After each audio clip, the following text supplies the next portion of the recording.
Hi guys, welcome to our daily encounter. Psalm 22 begins with a very shocking statement. It starts off like this. It says, my God, why have you forsaken me?"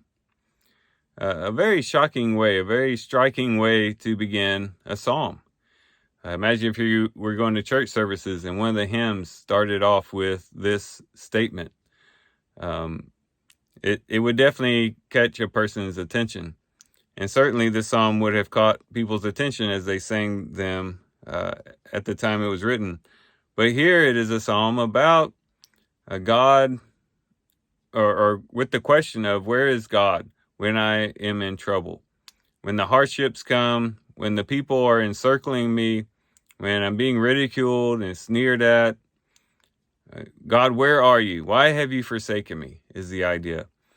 And we find later that this psalm actually has fulfillment in Christ. But originally it was written by David and kind of related to some of the things that he was going through in his life.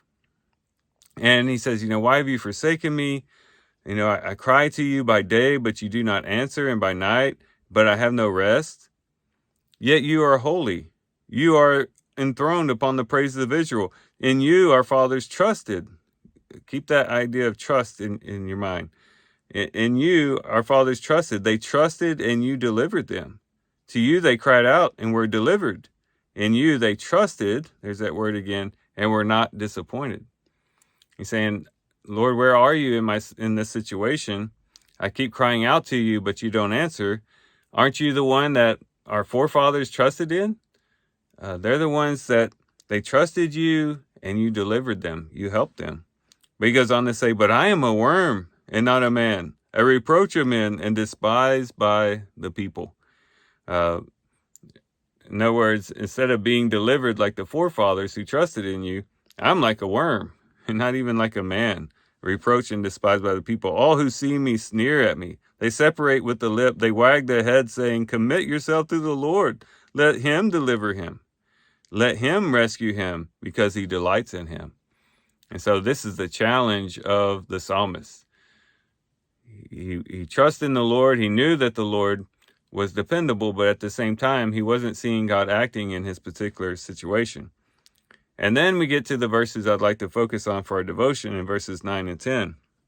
Yet you are he who brought me forth from the womb. You made me trust when upon my mother's breast. Upon you I was cast from birth. You have been my God from my mother's womb. So here he remembers that God had been there with him ever since the beginning. To say you are the one who brought me forth from the womb, it's like you were there at the beginning. You were the one who was active in my birth. And the fact when I first came out and when I first breathed those first breaths of air, you could say. But then he goes on to say, you made me trust when upon my mother's breast. There's that idea of trust again. And I think this idea of trust is kind of a thread that runs through this psalm. And he says, you made me trust when upon my mother's breast, which is interesting because if you think about it, one of the first things, if not the first thing, a child, an infant learns is trust. They long before they learn how to talk, long before they learn how to walk or crawl or do other things, a child first learns how to trust in their caretaker. Can I trust you? Can I trust you to bring me what I need? An infant is completely helpless. They can't do anything on their own. They can't get up and get a bottle and get something to drink whenever they are thirsty. They can't change their own diaper. They can't clothe themselves. They're completely dependent on their caretaker. And all the time they are crying out, wondering, can I trust you? Who can I trust? And they're learning how to trust. And here the psalmist is borrowing off of this idea and saying, Lord, you're the one who taught me how to trust when I was upon my mother's breast. And I would say that that's true of us as well. And you could even take that to our spiritual birth. Whenever we are born again, whenever we partake of that new birth that that Jesus talks about in John chapter 3. One of the first lessons we learn once we come to the Lord and we take Christ by faith is trust. That's one of the first things we've got to learn. Will we trust Jesus? And it's actually even a part of the rebirth, in the sense that when we place our faith in Christ, we're also placing our trust in Christ for salvation and for his help and the things that he can provide as we begin this walk with him. But that's really the thing that we have to wrestle with, even at the very beginning, is, will we trust the Lord? And I would say that each and every day, with every trial, every trouble, every bump in the road we come across, whether small or large, whether it's just a pebble or a boulder in our path, in every trial we come across, it's almost as though the Lord behind the scenes is saying, do you trust me?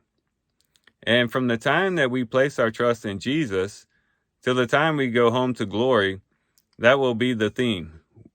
Do we trust the Lord? Do we trust the Lord for our salvation, for our righteousness? But do we trust the Lord too for our provision, for giving us strength, giving us and equipping us with what we need for service and for working in the kingdom?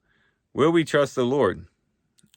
We learn that as a small infant, but we also learn it as a newborn child of God as well. And he says in verse 10, upon you I was cast from birth. You have been my God from my mother's womb. And that idea of I was cast upon you, I was cast from birth, is the idea of like you were there at my birth. That sort of thing. He says, and you have been my God from my mother's womb. So all the way back to the beginning of my life, you have been my God. And you've been the one that I've ultimately trusted in, and you've been there for me.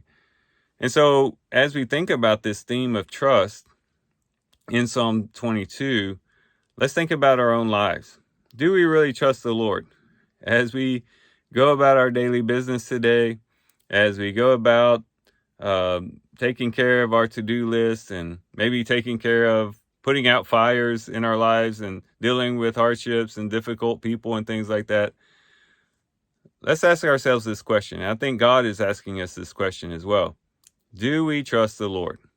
Do we trust the Lord? Do we have that ultimate, absolute dependent on him, like an infant being held by his or her mother's arms? Do we have that dependency on God, but also that trust in God? Something that we have to keep in the forefront of our minds as we engage with the various situations and circumstances of this life. So these are some things we can reflect on and think about as we do our reading today. With that, guys, I do thank you for watching the video today. Hope you guys have a great day. Love you guys. God bless.